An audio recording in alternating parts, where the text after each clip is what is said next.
6 degrees of separation. Everything is connected because God is our shepherd. He really is our shepherd. He really has prepared the way. The next scripture says, he maketh me to lie down in green pastures. He has to find green pastures for me to lie in. And I have to willingly follow him in order to find the green pasture. Because as a shepherd, you got to seek that green pasture. You got to find green pasture. Especially when you're in the desert. You got to find an oasis. You're in the desert. It's not a lot of green out there. And what I didn't know, and I learned this about cows, you know they can't eat just any old grass. They need a certain kind of grass. That's why they put this whole big old field out and the cows roam. And if you notice that when the grass gets real low in certain areas, the cows stop eating it because it's not good grass. And they will wander until they find the grass they want. But he maketh me to lie down in green pastures. He literally, as long as I'm following, because guess what? Lord, Lord, Lord, you are my leader. You're not going to let me do without. And because I'm following you, you ensure that where I lay down, not only is it a green pasture, it's a safe pasture. If you go to the Jewish Bible, it says he leadeth me down in grassy pastures and leads me by quiet water.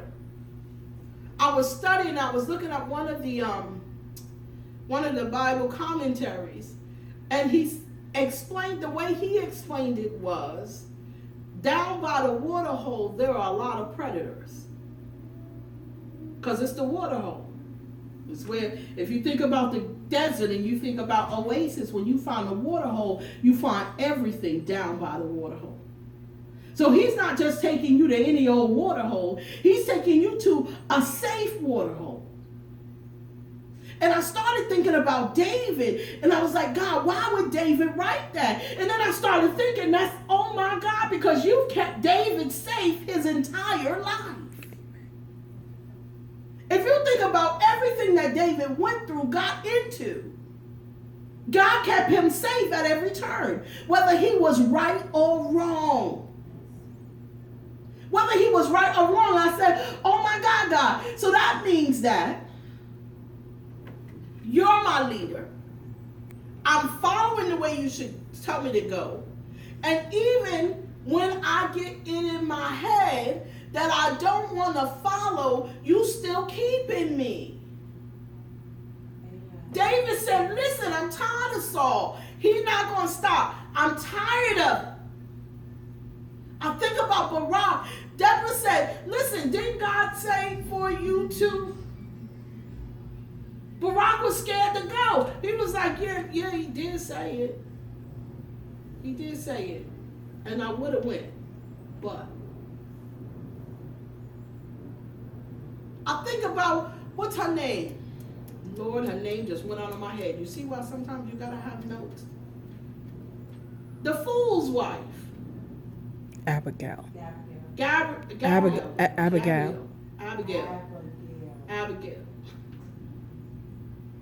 God kept her.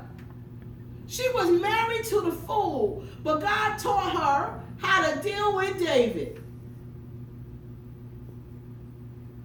Listen, this man is getting ready to kill us. Till the servants were like, you know, he's done it now.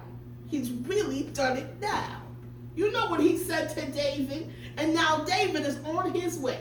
And David was mad. Mm-hmm. Abigail said, okay, so put some stuff together in the cart. And she got on her little horse. She went and met David and bowed before David on the floor. Till David was like, look at that there.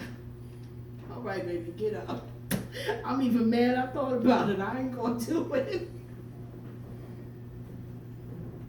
Kept her. I think about Peter.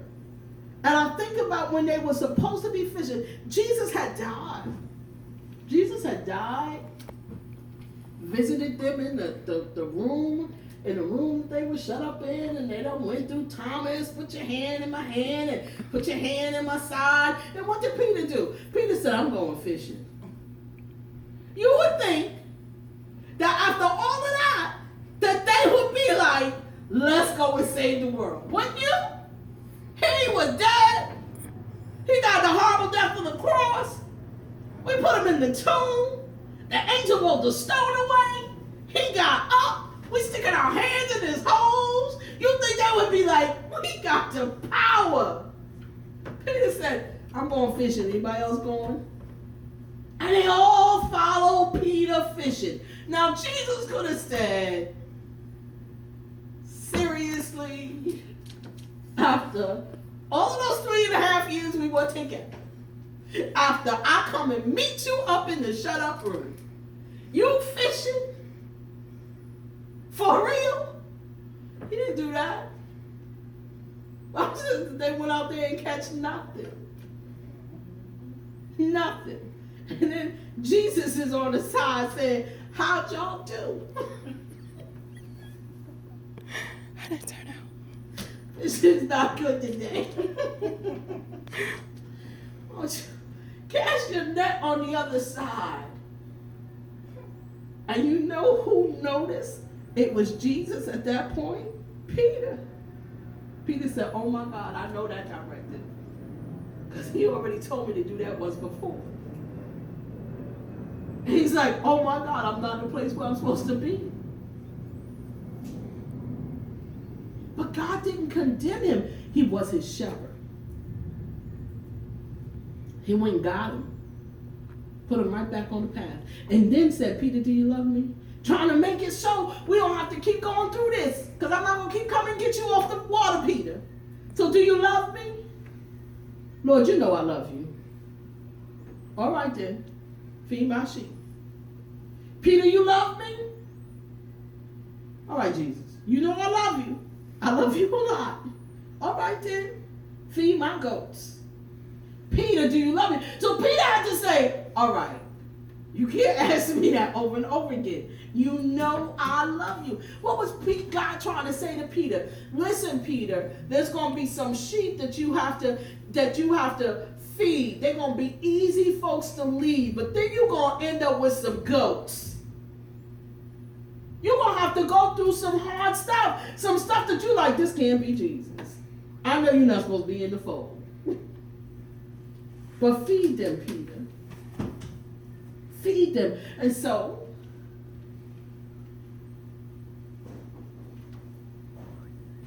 where are we with God being our shepherd? Where are we? Are we like Peter? Are we like Barak? Are we like David? When we say, God, I would. I really would. But you know I'm tired.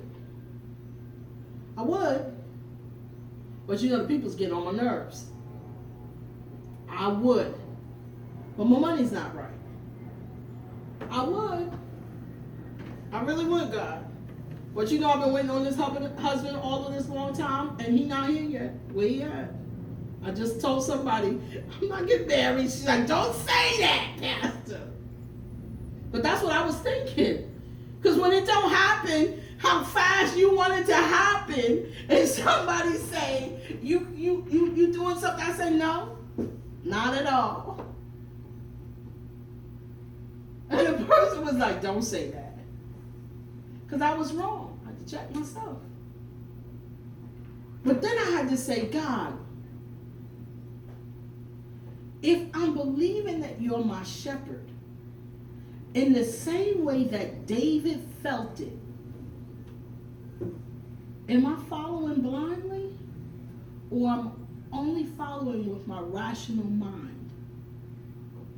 What am I doing? Are we following blindly, or are we following with our rational minds? With our rational minds. I was talking to somebody, and they were like, I think you give you give too much. I was like, what do you mean? And he said, you always giving. I don't understand how a person does that. I said, have you asked yourself how I could always give? I always got something to give. You know, I only have something to give because God allows me to give it. And as soon as I start fixing my mind to, I can't give it, I'm not going to have nothing to give. Do you ever think that happened? You say, I'm just giving personal testimonies. I'm not giving because I got to pay my rent. And the rent don't never get paid. And then God say put X in the offering. And you're like, Jesus, I'm going to put this in this offering. I'm trusting you and believing you, but I got to pay my rent. And then all of a sudden extra money comes and you pay the rent. And then when you might be doing nothing but splurging and dumping the money, you can't do it.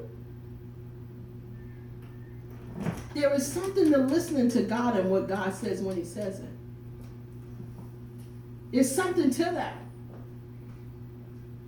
I was talking to somebody and he was like, oh, the churches today, they don't give like they used to give.